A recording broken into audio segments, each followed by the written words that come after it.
Yes, and welcome to the 46th lecture of this NPTEL course on 20th century poetry. In the previous lecture, I gave a very brief introduction to Elizabeth Bishop and I began reading the poem The Moose. I will very quickly finish reading the poem, offer some interpretive comments on the poem, and then continue with the biographical and literary cultural introduction to Bishop. So, the point that we had reached in the poem The Moose was that the poet had been describing changing landscapes, changing natural surroundings, changing lights, changing sights, as the poet made a journey sitting inside a bus that was moving from the rural or semi-rural settings of Nova Scotia in Canada to Boston. And at the specific point I stopped reading the poem, the day had passed to nighttime, the sun had set. As a result, all the passengers in the bus had settled down to sleep or rest.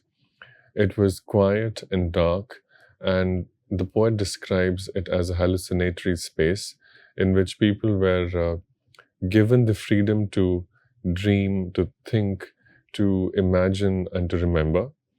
In this dark, quiet, and hallucinatory space, the poet overhears a couple, an elderly couple, who she guesses to be grandparents, whispering, talking about their life, remembering things, talking about some of their children and probably their grandchildren, and generally taking stock of their lives.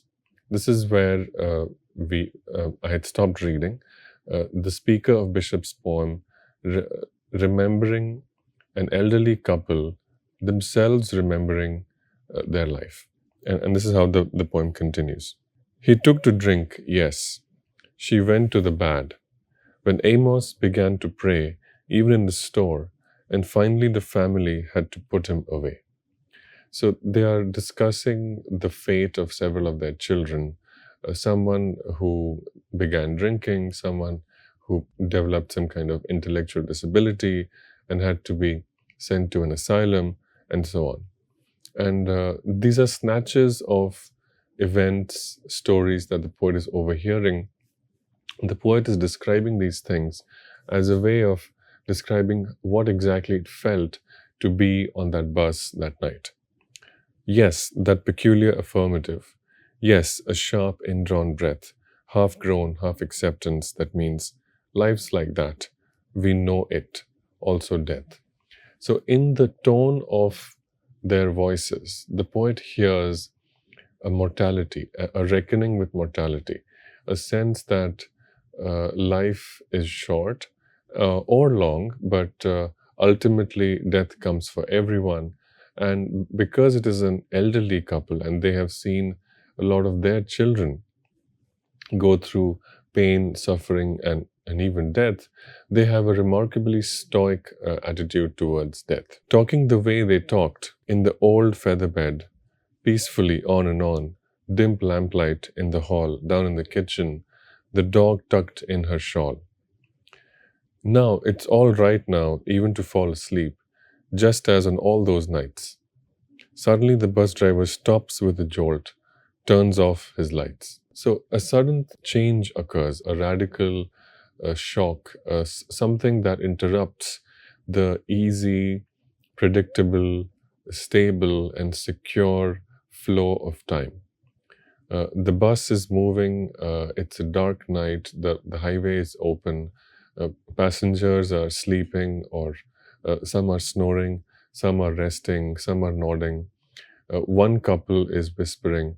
This is a very stable, a very secure arrangement. Time flows very smoothly. The poet remembers a conversation. The poet feels, listening to this conversation between the old couple, that this is a conversation taking place maybe not in a bus that's moving, but at home, in the with the low lamplight, with the dim lamplight, the dog tucked in her shawl. These images, these descriptions give the connotation of a very, very warm, a very, very secure, a very cozy and domestic setting. But suddenly something happens which reminds everyone that it is in fact not a homely or a cozy setting, but in fact a very precarious space. Uh, a vehicle moving on the road at considerable speed at night is everything but cozy and safe. Yes, it can create moments of warmth and comfort and stability and safety, but these are minor, these are exceptions, these are aberrations. Ultimately, everyone is in a precarious space. And by precarious, I mean that things can go wrong. Things can lead to problems. So, what happens? A problem is soon discovered.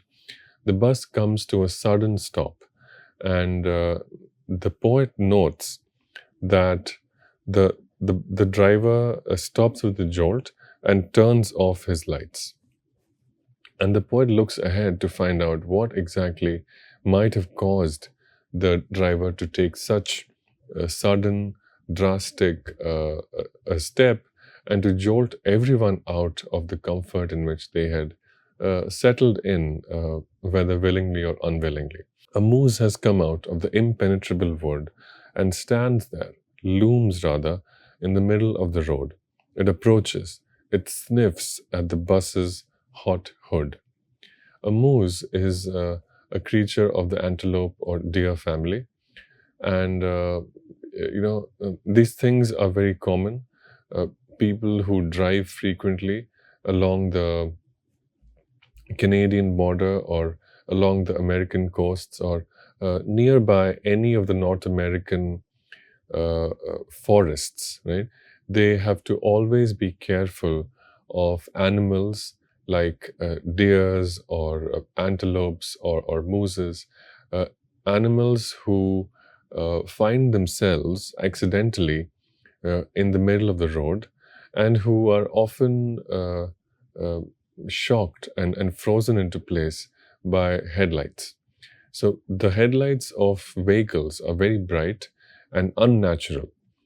When animals like deers accidentally find themselves in the middle of the road and they see these bright headlights of moving cars, they often freeze and don't move. And so it can lead to a very dangerous accident. Obviously, it can lead to death or injury to the animal, but it can also lead to a serious accident to vehicles and passengers in those vehicles. Because deer or antelopes are big, heavy creatures. The vehicles won't simply keep moving. In fact, the vehicles themselves will take serious damage or maybe upturned or uh, undergo various kinds of damage. So the driver of this bus on which the poet has been narrating this poem is quite foresighted, quite judicious and experienced, and therefore takes precautionary measures very quickly, well in time. The driver has come to a sudden and full stop and has turned off his headlights. And in reaction, the moose, the animal, undertakes some actions of its own. The moose approaches the bus and sniffs the hot hood. Right? Why is it hood? Obviously, the bus is an internal combustion engine. It has been running for a long time. So obviously the hood is hot. And in this cold climate, the hot hood might appear to be a source of comfort to this animal who comes close and starts sniffing the hood. Further, towering, antlerless, high as a church, homely as a house, or safe as houses, a man's voice assures us, perfectly harmless. So it's not clear what exactly the poet is describing as high as a church and homely as a house. It can be two things. Either the moose, the animal, which is quite tall and large, is described as like a mini house, or the poet may also be describing the voice of the driver. Often, buses have public announcement systems, and drivers will communicate to the passengers by speaking into a mic, which is then relayed across speakers that are fixed at different points in the bus. So the voice of the driver comes not as if it's coming from a distance, but it comes as if it's coming from the top, from above, from behind, depending on where the speaker is.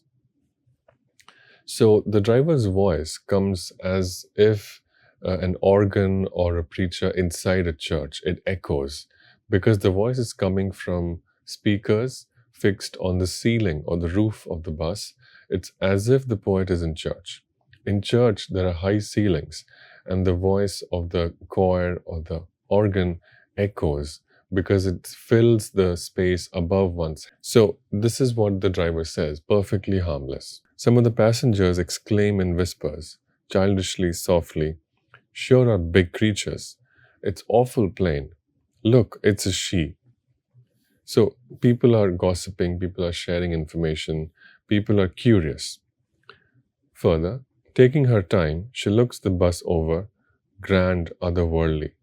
Why? Why do we all feel, this sweet sensation of joy? Curious creatures, says our quiet driver, rolling his R's. Look at that, would you? Then he shifts gears for a moment longer. By craning backward, the moose can be seen on the moonlit macadam. Then there's a dim smell of moose, an acrid smell of gasoline. So the poem ends shortly after describing this encounter.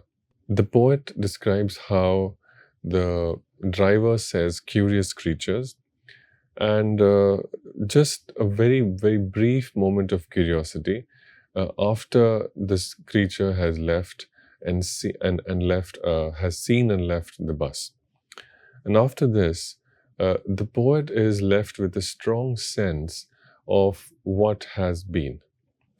The moose can be seen on the moonlit macadam. Then there's a dim smell of moose, an acrid smell of gasoline. So why is there a smell of gasoline? It's very simple, because the bus came to a full stop, and the gasoline, the engine that was moving, suddenly came to a stop, and the fumes of gasoline remained in the space where the bus had been parked. Because the bus is a very, very large body, it has a large engine, it consumes a great deal of petrol. When it comes to a sudden stop, the fumes stay where the passengers are currently fixed. So everyone gets a sense of burning gasoline, and soon, when the bus starts again, the engine takes time to warm up, the bus is slow to gain speed, and when the bus is transitioning from being completely stationary to moving slowly, it requires a great deal of energy. So the engine revs a great deal, very highly, in the initial stages when the bus is moving slowly. And during this phase, as the passengers are slowly moving forward, they can tell that they depend on the burning of fossil fuel in order to be moved from one place to another. So this is how the poem ends, and the key sentence in this poem is in the stanza that's about 2 stanzas from the end, in which the poet asks a question and then quickly moves on. The question the poet asks is, why? Why do we feel the sweet sensation of joy? So the sensation of joy is associated with the moose being curious about the passengers and their mode of transport. The poet reminds readers that ultimately quite self-centered as a species. We like to observe nature, we like to observe animals, we like to observe trees, we like to observe all aspects of the natural world. But ultimately, what are we doing when we are observing, writing about, describing nature? Are we really observing nature for its own sake, or are we curious that what we see reflects ourselves? The poet does not give an answer, and in fact, the poet does not even articulate this question with the kind of detail that I have articulated. But there is something of the nature of this question that's implied in what the poet says. The poet says, why do we feel a sense of joy? And the poet doesn't say what is the source of this joy. The poet assumes that we know what is the source of this joy. The source of this joy is the moose being curious about the bus. The question the poet asks is, when we observe an animal curious about us, about human beings, why do we as human beings feel a sense of joy? What sense of validation does it trigger in us? I will keep this question aside for now and return to it later when we have undertaken a more detailed study of the context, the biography, and the life of Elizabeth Bishop, to which we will now return. Bishop compared composing poems to the experience of having an aneurysm or stroke. And this is something that she wrote in one of her letters. I have that uncomfortable feeling of things in the head, like icebergs or rocks, or awkwardly placed pieces of furniture. It's as if the nouns were there, but the verbs were lacking. I can't help having the theory that if they are joggled around hard enough and long enough, some kind of electricity will arrange everything.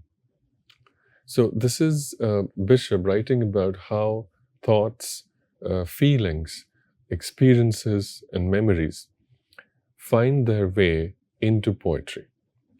And this poem is a very good example of how this happens. Bishop describes things in her head like icebergs or rocks or awkwardly placed pieces of furniture. It's a very strange series of images. First of all, what's common to icebergs and furniture? Nothing almost. But in the way that Bishop is framing these images, there is a lot that's common. Furniture that doesn't move, furniture that can be shifted quite easily, but is not. If the owner of the furniture refuses to shift it, even while she notes that it is awkwardly placed, then the furniture can become like an iceberg. So this is how Elizabeth Bishop describes feelings in her head. She can, if she wanted to, write a lot of poems immediately, shortly after certain experiences occurred. But she chooses not to. She treats furniture like iceberg. She treats experiences as solid things, refuses to move them, refuses to write about them too quickly, allows them to keep shifting slowly, ever so slowly, just like an iceberg melts. She allows the furniture to shift on its own. It's a strange thing to allow the furniture to shift on its own, not by actively moving it, but by living one's life around it. If one lives around a piece of furniture, can it slowly, over decades or years, slowly shift to a place where one finds it to be more appropriate? It's an open question, and Bishop seems to believe that it will shift. If one doesn't shift a furniture but let it stay and continuously live one's life around it, after a decade, after 2 decades, one will find that it has slowly shifted. If not actually shifted, then one will find that ourselves, we have found a way of living around it so that we feel that it has shifted. This is Elizabeth Bishop's theory or account of how experiences become poems. 26 years it took for this experience that she had when she was traveling from Nova Scotia to Boston on a bus. And in 26 years, this is how that experience became a poem, which I have just read. The period that it took for that experience to become a poem tells us that Bishop was a perfectionist who did not write prolifically, preferring instead to spend long periods of time polishing her work. She published only 101 poems during her lifetime. Her verse is marked by precise descriptions of the physical world and an air of poetic serenity, but her underlying themes include the struggle to find a sense of belonging and the human experiences of grief and longing. But now let us return to North and South, the first collection. It was reviewed favorably across the board, beginning with a review by Marianne Moore. Marianne Moore, the poet, was a mentor, friend, and guide to Elizabeth Bishop. Marianne Moore was a contemporary of T.S. Eliot and worked with many of Eliot's stylistic ideas as well. As the editor of several poetry publications, Moore was a powerful shaping influence on younger poets, especially Bishop. The two met when Bishop went to New York City while a student at Vassar College in upstate New York to meet the great established successful poet. They met in the year 1934 on a bench outside the reading room of the New York Public Library. The review that Bishop herself admired and felt that it captured some of the feelings and the forces which enabled her poems was written by Robert Lowell, also a friend and colleague. Lowell wrote about Bishop's first collection, North and South. There are two opposing factors. The first is something in motion, wary but always persisting, almost always failing, and on the point of disintegrating, and yet for the most part stoically maintained. This is morality memory. The second factor is a terminus, rest, sleep, fulfillment, or death. End quote. So this is Robert Lowell, a colleague, a peer, identifying two opposing factors, two opposing tendencies, emotions, ways of being. It is through the opposition between these two factors that Bishop's poems emerge. And we can see this opposition in the poem that I just read.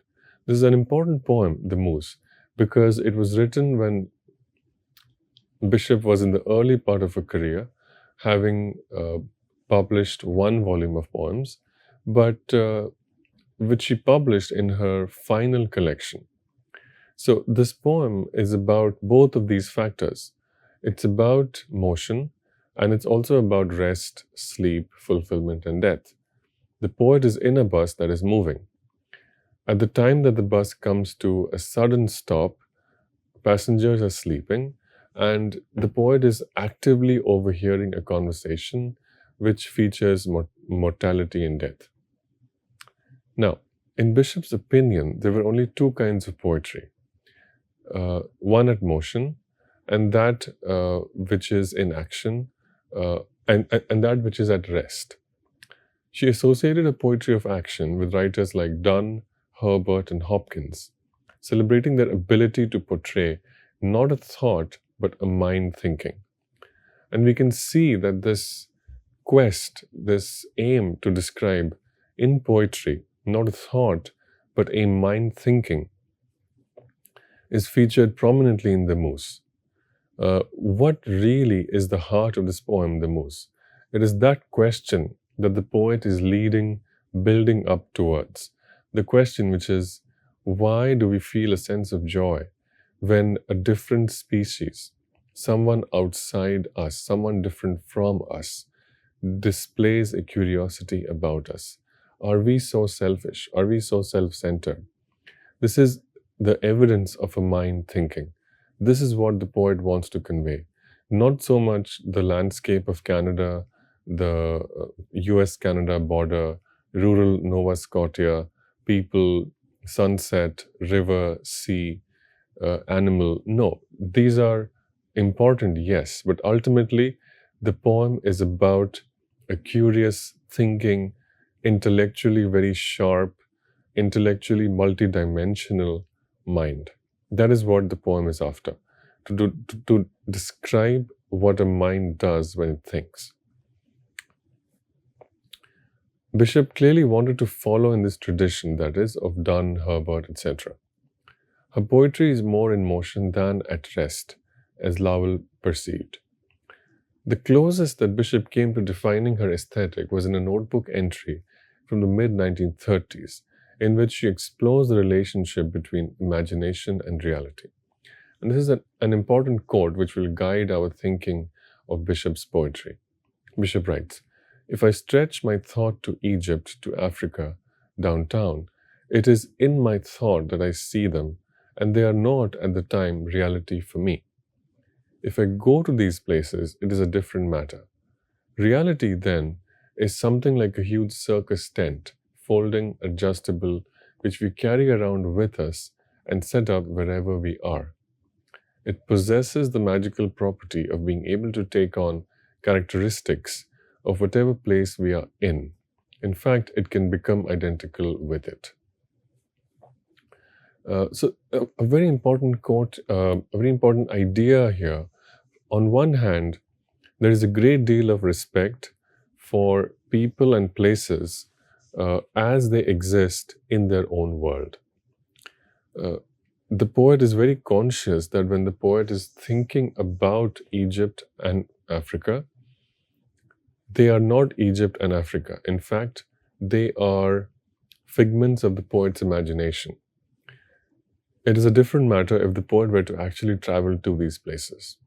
So the poet respects the reality of people and places and respects that it is only if one undertakes the inconvenient labor of actually traveling, physically moving, physically transporting oneself to another place, to gain proximity to other people.